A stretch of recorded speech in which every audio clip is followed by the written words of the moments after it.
As we mark Black History Month and highlight the accomplishments of African Americans, tonight we're talking with Julius Pearse. He's one of the namesakes of the African American Museum of Nassau County and a history maker and trailblazer in his own right as the first black police officer in Freeport. News 12's Tama Ponton sat down with Pearse to talk about his Long Island legacy.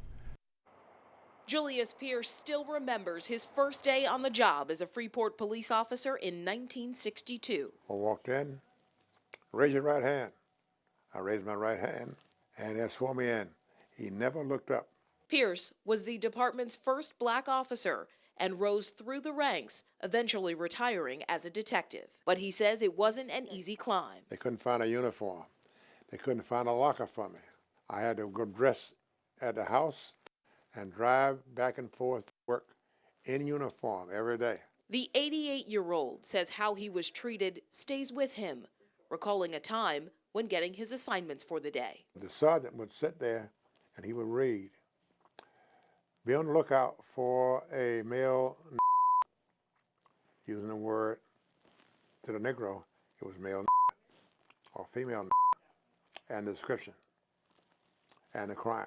Expecting me, with my prior reputation, to get very angry and upset and get bounced off the police department. Pearse is also a researcher and genealogist. He and his late wife, Joyzetta, created the African American Genealogical Society in 1994. It is now the Joyzetta and Julius Pearse African American Museum of Nassau County. We were queens, kings, ruling the world, contributions. And people don't realize that's what we try to do here, hidden history here. The museum, named in honor of the Pearses' work, holds exhibits, displays, artwork, and artifacts dedicated to highlighting the history and accomplishments of people of African descent. One of the things that interested me was when I found out that Queen Charlotte was black.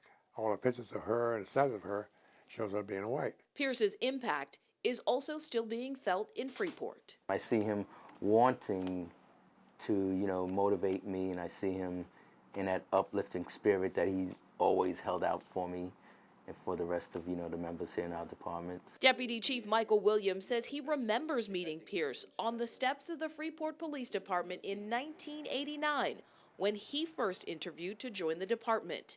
Pearse says by sharing his story, he hopes it inspires others to not just follow in his footsteps, but blaze even bigger trails of their own.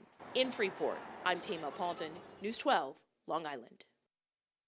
Julius Pearse retired from the Freeport Police Department in March of 1983, and he currently is the manager of the museum in Hempstead that bears his name and that of his late wife.